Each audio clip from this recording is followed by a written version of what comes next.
My brother Tyler had a paper plate of potato salad in one hand and his commanding officer standing 3 feet away from him when he decided to make fun of my job again. "You still doing the whole desk thing?" he asked, loud enough for half the backyard to hear. "Pushing papers for the army?" A few cousins laughed.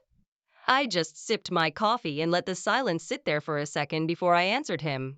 "I run joint operations," I said. He smirked at me the way he'd smirked at me since we were kids, like I was something to be tolerated rather than someone to be heard.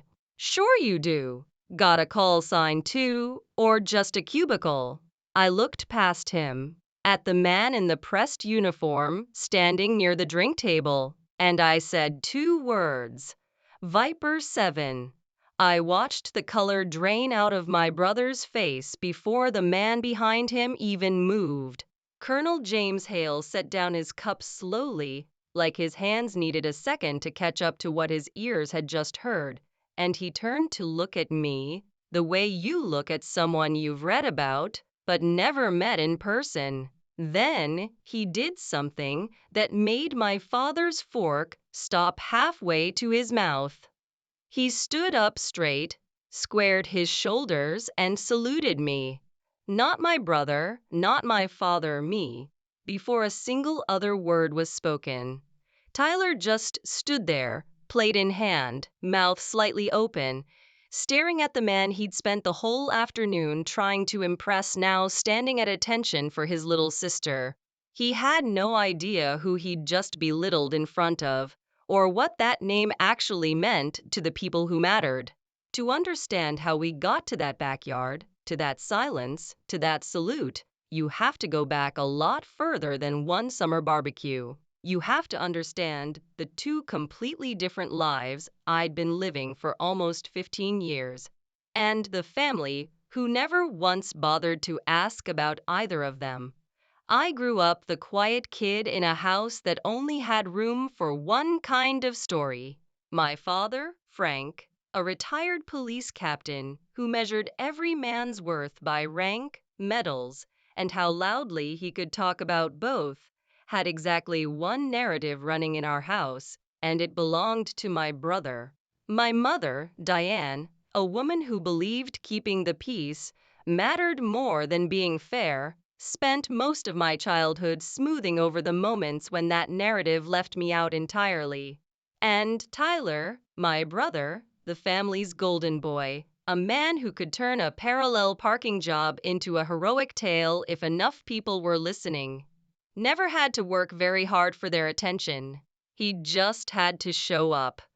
I was the other kid, the one who read too much, asked too many questions, and never seemed to fit the shape my father wanted a daughter to take. When I told them at 16 that I wanted to study languages and international affairs, my father laughed and asked what I planned to do with that. Translate menus. When I told them at 22 that I'd been accepted into an Army officer program with a focus in military intelligence, my mother's response was to ask if it was safe, and my father's response was to ask if I'd get to carry a gun, because if not, what was even the point? Neither of them asked what the work actually involved. Neither of them ever really did. Meanwhile, Tyler enlisted in the National Guard the year after high school, mostly because it looked good on a resume and gave him something to talk about at parties. My father treated it like Tyler had personally ended a war. There were dinners, there were toasts. There was a framed photo of Tyler in his dress uniform hung directly across from the front door, so it was the first thing anyone saw walking into our parents' house. I used to stand in that hallway sometimes and just look at it, counting all the things I'd done that never made it onto a wall. I still remember the night my mother handed Tyler the keys to a used truck my father had spent months restoring, right after Tyler finished a single weekend drill exercise. I didn't just see the truck. I saw the tuition I paid myself out of a stipend that barely covered rent. I saw the language immersion program I couldn't afford and did without. I saw every We're a little tight this month. Excuse from a decade of birthdays and holidays. All of it sitting there in one shiny paint job in my parents' driveway. I smiled, said congratulations, and went back to studying for a certification exam nobody at that table would have understood even if I'd explained it 3 times. By the time I was 29, I held the rank of major, working military intelligence out of a joint task force that coordinated across multiple commands and, occasionally, multiple countries. My days did not look like the ones my father imagined. They looked like secure rooms with no windows, briefings where a single misread word could cost real lives, and decisions made in minutes that would be studied for years. I had a call sign, Viper 7, that existed because in certain rooms, in certain operations, my actual name wasn't the point. The work was the point. My judgment was the point. And in those rooms, nobody asked me to explain myself twice. There's a particular kind of quiet that exists in a secure operations room during a live decision point, and it's nothing like the quiet at my parents' dinner table. At home, quiet meant being overlooked. In that room, quiet meant everyone was listening to me. I remember one night, I won't get into details I'm not allowed to share, when an entire mission hinged on a call I had less than 4 minutes to make. I made it. It was right. Men and women I never met went home to their families because of a decision that took less time than it takes to microwave a cup of coffee. Nobody at that briefing asked if I was sure I wanted to keep doing the desk thing. They just said, "Copy that, Viper 7," and moved. My parents never knew any of this, not because it was some elaborate secret I was protecting, but because they never asked in a way that made me feel like the answer would matter. Every time I tried to explain even a sliver of what my job involved, I got the same glazed, polite nod my mother reserved for conversations she'd already decided weren't important. "That's nice, honey," she'd say, and then pivot straight back to whatever Tyler was up to that month. My father was worse. He'd cut me off mid-sentence to ask if I'd heard about Tyler's unit getting some new equipment, like my sentence had simply evaporated the moment something Tyler-related entered the room. "You know how your father is," my mother used to tell me, like that explained anything. "Tyler's job is just easier to understand. Yours is so abstract." Abstract. That was the word she used for a career that had me briefing people 3 ranks above my father's entire police pension. I stopped correcting her eventually. I stopped bringing home details. I learned that in that house, there was only one kind of language that got you a seat at the table, and it wasn't accomplishment. It was proximity to a story they already understood. For years, I told myself it didn't matter. I had peers who respected me, a career that meant something, a life I'd built entirely on my own terms. But there's a particular ache that comes from being brilliant in a room your own family will never see and invisible in the only room they're paying attention to. I used to drive home from those reunions replaying every dismissive comment, every "that's nice, honey," every time my father's eyes lit up for Tyler's stories and glazed over for mine. I wasn't angry exactly. I was just tired. Tired of translating myself into a language they refused to learn. Something shifted for me the year I made major. Not because the promotion itself meant anything to my family. They didn't even know it happened until months later, and even then it barely registered. But because I finally understood something about the way my father's mind worked. He didn't respect achievement. He respected rank. He respected uniforms, salutes, and the unmistakable weight of authority standing in front of him. For years I had tried to speak to my family in the language of accomplishment, hoping they'd eventually understand. They never did, so I stopped trying to translate myself for people who'd never bothered to learn the language in the first place, and I decided that if respect only came through rank in that house, then rank was exactly what I'd let them see. I didn't plan some elaborate scheme. That's not how any of this works, and honestly, it's not who I am. What actually happened was simpler and in some ways more satisfying because I never had to lift a finger to make it happen. Tyler's unit had been folded into a larger joint exercise that fall, one that fell under the operational umbrella of the very task force I helped run. I didn't request it. I didn't orchestrate it. It landed on my desk the way dozens of assignments did every month, one more file among many, until I noticed the unit designation and recognized my own brother's name buried in a personnel roster I was reviewing for an unrelated briefing. I sat with that for a long moment. Then I did my job the way I always did, carefully, professionally, without letting a single personal thread cross into a decision that affected real people. I signed off on operational logistics I would have approved regardless of whose name was on that roster. I never once used my position to interfere, to favor, or to punish. That was never the point. The point, I realized later, was simpler than any scheme. My brother had spent his entire adult life building a story for our family about his career, his rank, his importance.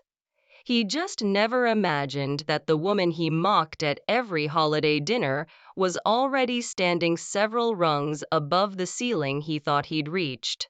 The reunion that summer wasn't my idea, and it wasn't planned around any of this. It was just what it always was. My parents' backyard, too much food, my father holding court about Tyler's latest training exercise, while I nodded along and refilled my coffee. Tyler had invited his commanding officer, Colonel Hale, as a guest, eager to show off in front of family the way he always did, parading his CO around like a trophy. I didn't know Colonel Hale personally, not by face, though I'd read his name on documentation more times than I could count.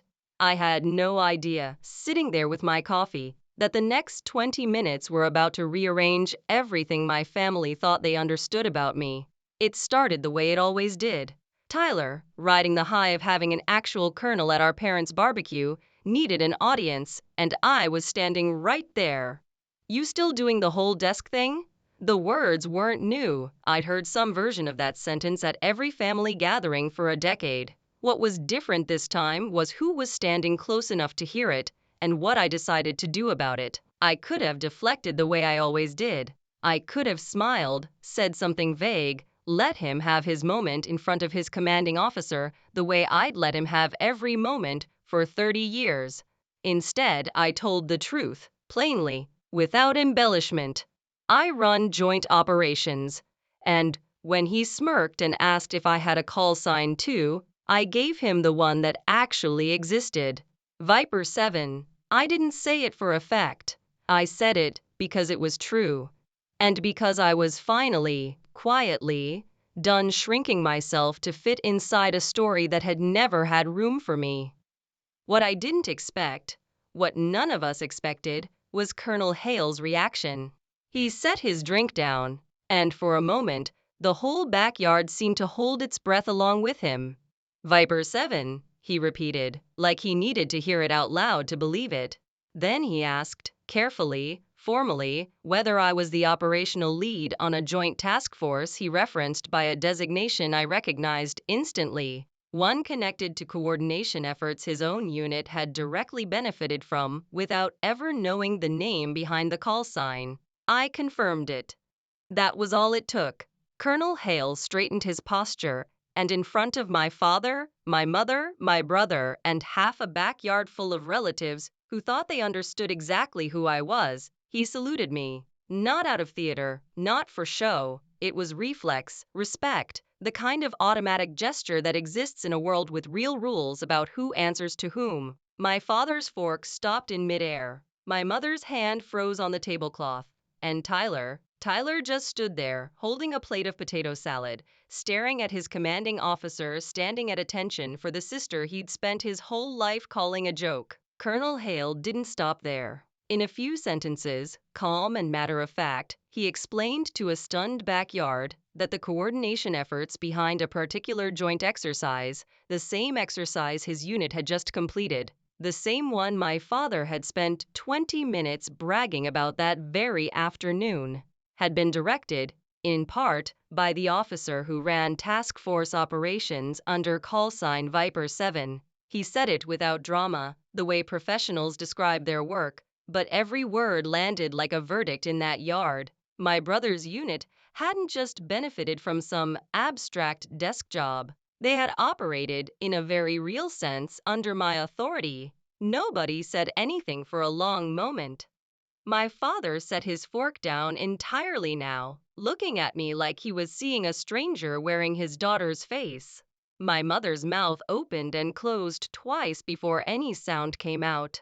And Tyler, the golden boy, the one who'd never had to fight for a seat at that table, just stood there in silence, his commanding officer at attention beside him, finally understanding exactly whose approval he should have been seeking all along. "I had no idea," my father finally said, and for the first time in my life, I watched him struggle to find words that weren't already prepared. He turned to Colonel Hale like he needed outside confirmation that this was real, that his daughter, the one he'd spent 30 years treating like an afterthought, was actually the person everyone in that yard had just watched a colonel salute first.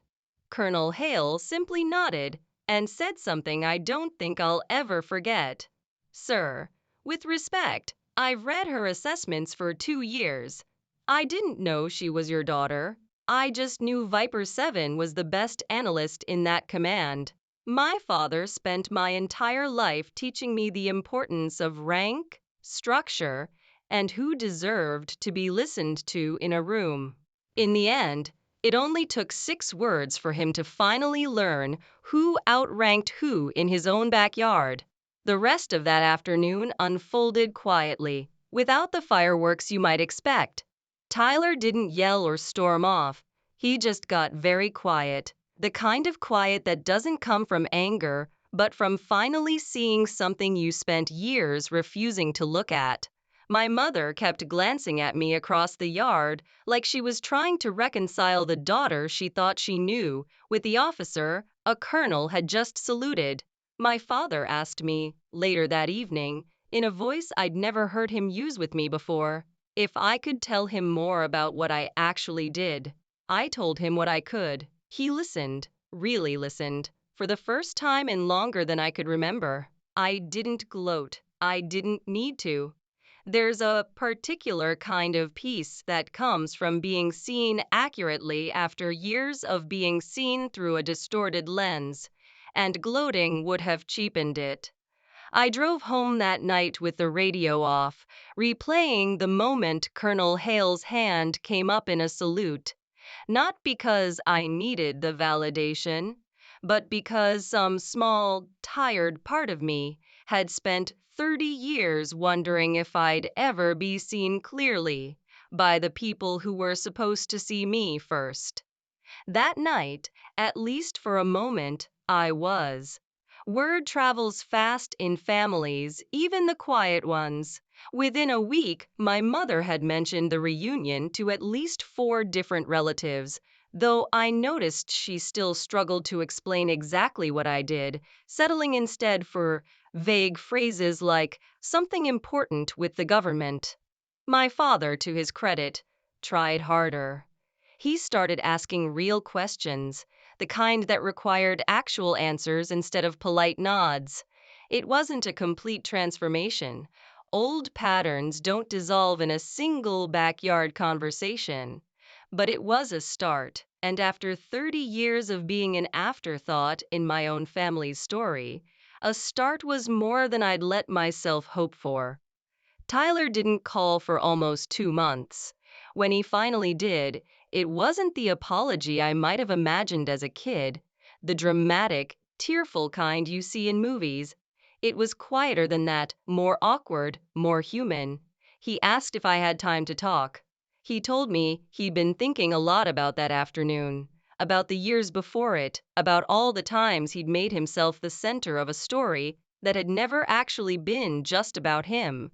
He didn't ask me to forgive him outright. He asked if I'd be willing to actually know him again, and if he could try to actually know me too, the real version, not the punchline he'd built me into over 3 decades. I told him I appreciated it, and I meant it. But I also told him something I needed him to understand clearly. I wasn't interested in performing forgiveness just to smooth things over the way our mother always had. If he wanted a real relationship with me going forward, it would have to be built slowly, on actual respect, not guilt over one humiliating afternoon in a backyard. He said he understood.